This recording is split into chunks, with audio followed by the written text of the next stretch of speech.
We have some tea and some drama that we got to bring up at some point during this episode. Yeah. I don't even know what it is. The first big piece is you interviewed Boogie, and that was something completely unexpected. The interview came out. For those unaware, Boogie's one of like the OG YouTubers. He's been doing this for like 15 years, has millions of subscribers, and he's broke.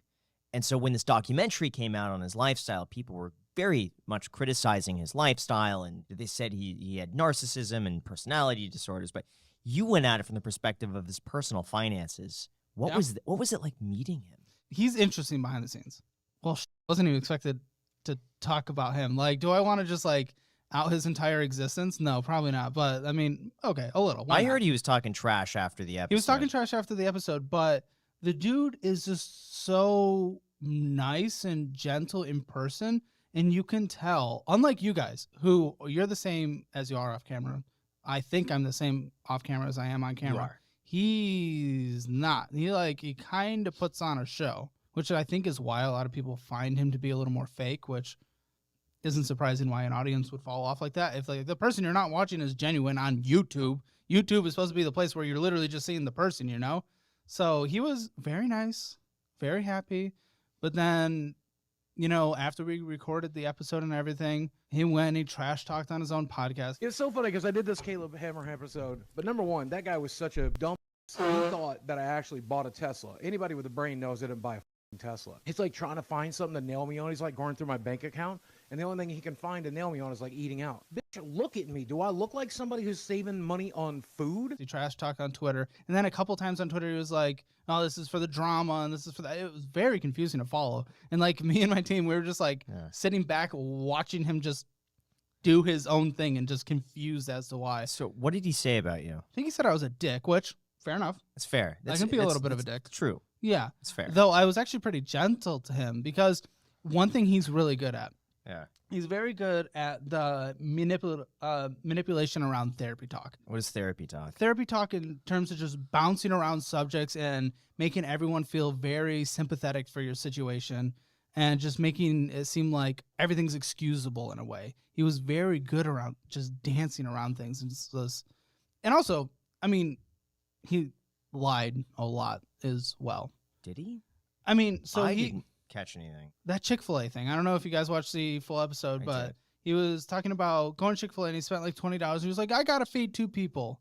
You know, or I got to feed 4 people or whatever. And that's why I spent $20 there. There's no shame, fat shaming, anything like that. But you do not stay at his weight if you're only consuming for a meal 1 Chick-fil-A sandwich, you know? If you're splitting that between 4 people, you don't. It's impossible. It's like calorically, mathematically impossible. Equation. So he was certainly lying a lot about his overall spending and just making excuses for things. Yeah. And it's hard because a lot of people that come on the show, we see their statements, they'll admit to things where we see the statements, we're like, why'd you spend money on this? And he's like, oh, I'm buying it for other people, not consuming it for myself. And I'm like, okay. So what predictions do you have for Boogie? He might be forced to sell his house, which really sucks, but forced to sell his house just to have enough money to survive. He talked about moving into like a rural environment after selling his house, but then his healthcare needs require being close to like good medical facilities and people, and he wouldn't have that in the place he talked about moving. So, I mean, the sad likelihood is, I mean, the dude's probably not going to be here in 10 years. I mean, that's the hard part. Financially speaking, I mean, he's not going to be able to make it much longer with the bills he's obligated to pay. Just his monthly health insurance costs, just his monthly health insurance costs. A lot of money. How much was it? It's ridiculous.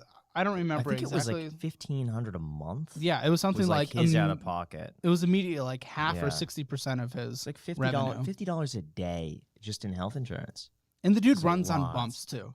He runs on bumps in like his little YouTube algorithm. So he goes out and chases something, and he probably used my show for that as well, just like the podcast. He chased that. He gets a little bump in his YouTube. Really boosted his views. Yeah. Absolutely. But I mean, the revenue wasn't that much more impactful. He was celebrating bringing in like a few $1,000s, which I mean, that's exciting to bring in a few $1,000s, but from where he was and what he needs to survive, it wasn't that much. I feel bad because I'm not actually like, I don't like to trash talk people, but since we're here, but yeah, the dude's not going to make it. My takeaway from your episode, when you really did the budget and you broke it down, how much he was spending, how much he needs to spend, he was really only $1,500 a month off at the end of it, assuming he's going to like cut back where he needs to. Everything. Yeah.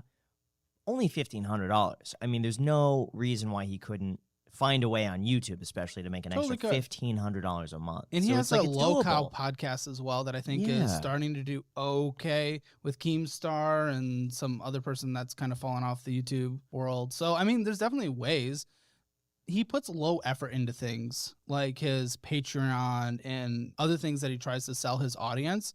He doesn't put any value into them, so he doesn't really receive any rewards from them. His Patreon that came in, what was it? It was like $40 or something. His Twitch was like $150. He doesn't put effort into things and actually provide value that people want to consume as a viewer or pay for. Could be, though, he's not giving that value because he's not receiving anything first. So if it's hard to put value into something, it's like, I'm making $40 a month. Why would I spend time on this? Yeah. When it's $40 a month versus I could make more YouTube videos. So Mhm. I'll keep this going and I'll do this, but Which is what I It's hard recommended to- all in yeah. on YouTube. But what I I think you thought, said in too. your reaction to the video, he's kind of stuck on YouTube 10 years ago. yeah. He hasn't really evolved with the platform. You got to constantly evolve. But with all this being said, very pleasant person in person. It's interesting that there's a character on screen, off screen, because I'm not used to that. Most people we've met, they're the same people all throughout. Most people I've met, at least. Yeah. So that was a little weird. And then the trash talking afterwards, that was very weird because, like, I don't think I'm that intimidating. I'm just over here, just kind of, chunky little Doing your boy. thing. If Yeah. you want to tell me to fuck off, tell me to fuck off.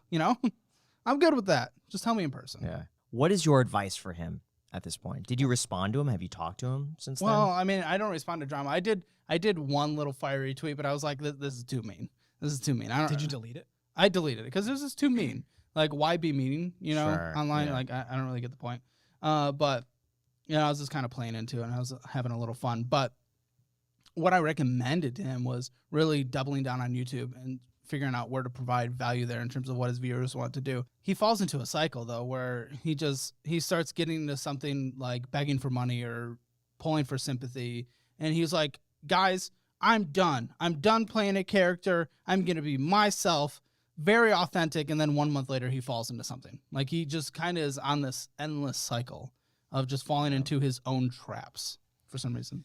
Have you talked to him at all since then or no? Yeah, we've texted a few times. Really? Again, he's a Good. very pleasant Yeah. person. Like I would be happy to meet with him. I don't play Magic the Gathering, but if he wants to teach me, I'll learn. Like, he's a pleasant dude to be around. If you've ever been denied a car loan, credit card, or even an apartment because of what's on your credit report, you are not alone. Most people don't even know what's hurting their credit score, let alone how to fix it. That is exactly where our sponsor Dispute Beast comes in. It's an AI-powered platform that helps you find and remove outdated or inaccurate items from your credit report fast. We're talking things like late payments, old accounts and collections, or even accounts that don't belong to you. Not to mention, how it works is super easy. You connect your credit report and Dispute Beast scans it for negative marks that could be dragging down your score. Then it generates custom dispute letters tailored for your situation, no templates and no guesswork. You could choose to just download the data and send it to the agencies yourself, or you can use their built-in mail service where they will literally handle everything for you. It's honestly just really clean and simple to use, and it's built by experts. So if you're ready to take back control of your credit, go to disputebeast.com/ICH today. There's also a link down below in the description,